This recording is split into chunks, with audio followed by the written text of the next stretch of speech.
Okay, so I am continuing my sick days vlogs, and this is why it's good to vlog extra material while you're out vlogging.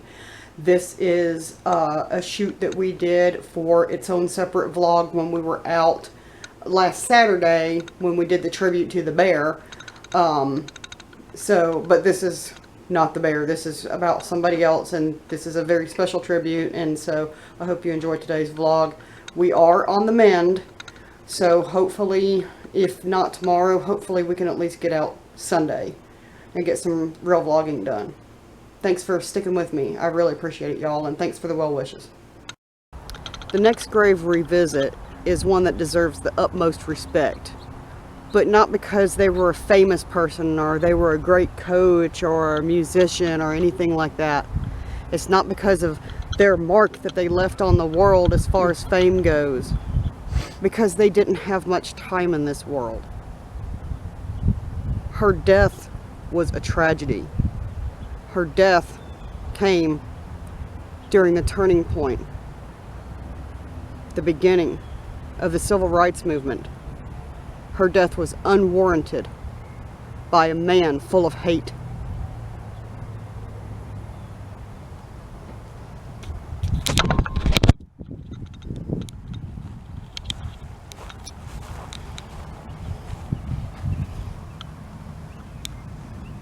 Denise McNair, November 17th, 1951 to September 15th, 1963.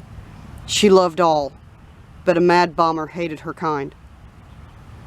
Denise McNair was killed during the 16th Street Baptist Church bombing, along with 3 other girls. This was a senseless death.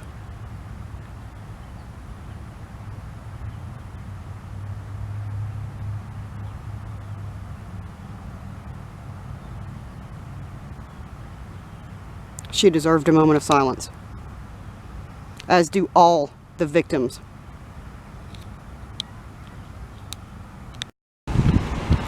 We're at Kelly Ingram Park in Birmingham, Alabama. This is a park that's dedicated to the civil rights movement. We're going to walk around and show you some of the monuments they have out here.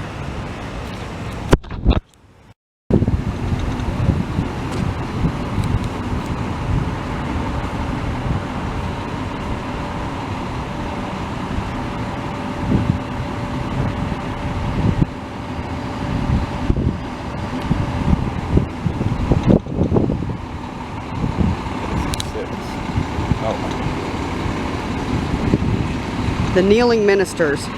Responsible for much planning and leadership, the clergy played a central role in the Birmingham campaign.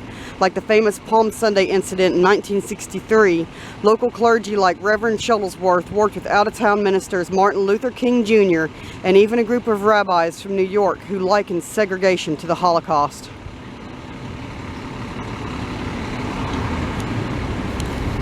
It's Kelly Ingram Park. Kelly Ingram Park. Okay. Yeah, I didn't know the name of it. Place of revolution and reconciliation.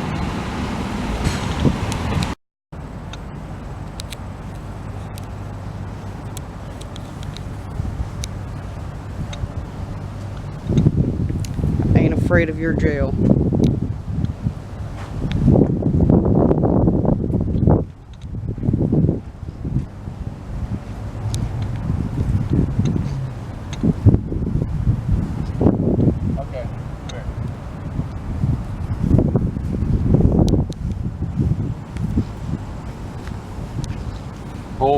Bull Connor. Who's that really mean police chief? Okay, there's a walk. The reflecting pool. Throughout May 1963, the pressure continued to build. The downtown business district was closed and a prominent black-owned motel was bombed. 3,000 federal troops were dispatched to restore order before Birmingham was officially desegregated. This placid fountain mirrors the peace the brave freedom fighters helped forge. I don't think there's water in it just because, no, there's not, because of the water shortage we've been having. I don't know if you see that. It's called the Freedom Walk.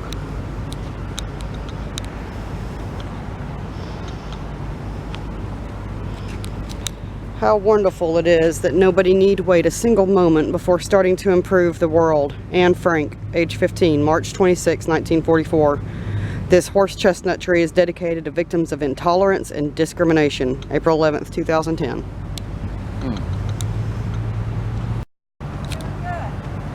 These are statues of the water hoses.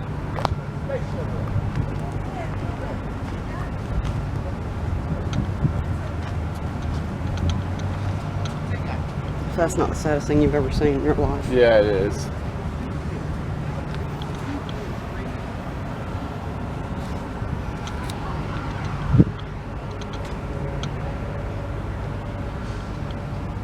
Water cannon. Bull Connor ordered the fearless child crusaders to be blasted with high-pressure fire hoses. Once again, he loosed the dogs on the young demonstrators. When the media finally exposed the nation to the cruel scene, President John F. Kennedy attempted to intervene, but a defiant Connor continued to brutalize and imprison indiscriminately. That's heartbreaking. Here's a memorial in the park to Dr. Martin Luther King. I think he needs no introduction. Dr. Martin Luther King Jr., born January 15, 1929, assassinated April 4th, 1968. Quote by Dr. King: "Yes, if you want to say that I was a drum major, say that I was a drum major for justice. Say that I was a drum major for peace." His dream liberated Birmingham from itself and began a new day of love, mutual respect, and cooperation. This statue of Dr. Martin Luther King, erected by citizens of Birmingham as an indication of their esteem for him and an appreciation of his sacrificial service to mankind.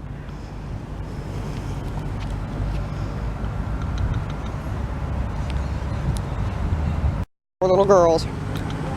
Is this the, oh, this is On September 15th, 1963, a dynamite blast ripped through 16th Street Baptist Church, killing 4 little girls.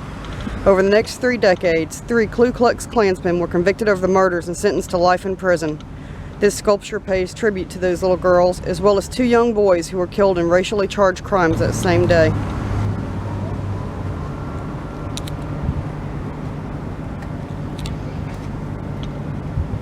The 4 spirits.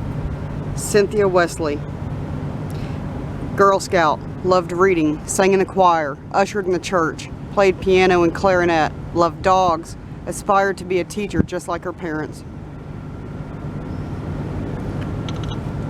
Denise McNair. Okay, I thought that's Carolyn. I thought she was Denise, the way that it is laid out on the wiki. Denise McNair. Denise wanted to work in the field of social justice. She is the one that we just went and saw her grave. Addie Mae Collins. Loved sports. Football was her favorite. Enjoyed helping others. Carol Rosamond Robertson. Girl Scout. Straight A student. School band. Science club. Jack and Jill of America member. Virgil Ware. While riding on his handlebars as his brother, James Ware, pedaled, he was murdered. Johnny Robinson. Murdered. Shot in the back while leaving a chaotic group of youths by a Birmingham policeman. Sarah Collins, she's a survivor. She's the 5th child.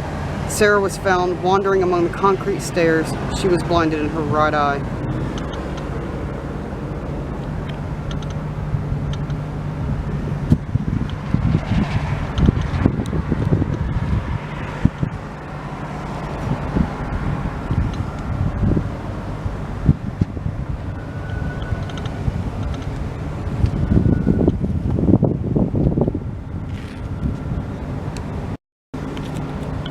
Now we're fixing to walk to where it happened. 16th Street Baptist Church. okay, we can walk now.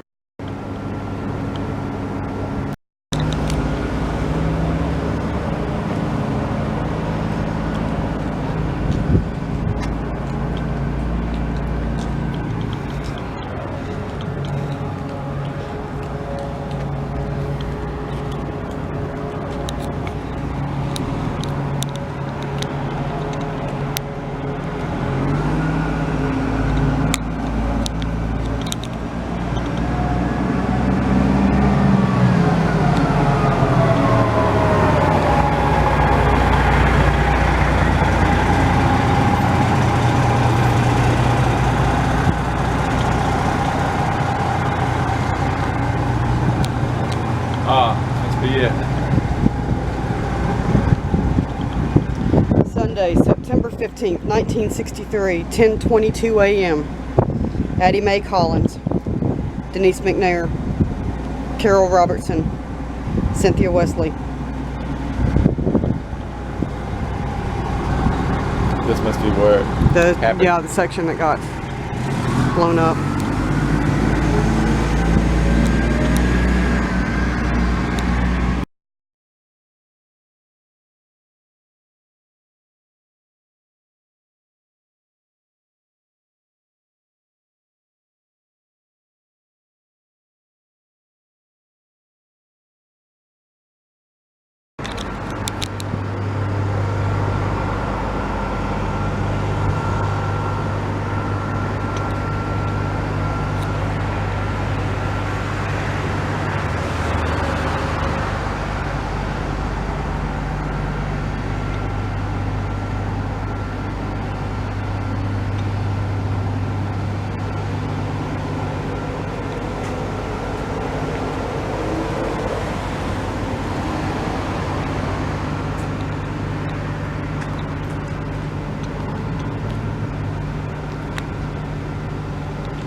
Birmingham, 1963, Freedom Walk. Thousands arrested, beaten, injured, jailed. High-powered water hoses, police dog attacks.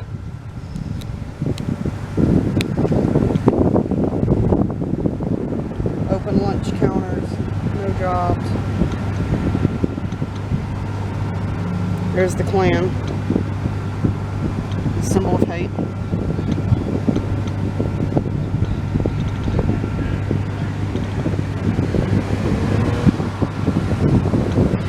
If the faces of those children don't say anything, then I don't know where you're at. Those are some sad, anguished faces.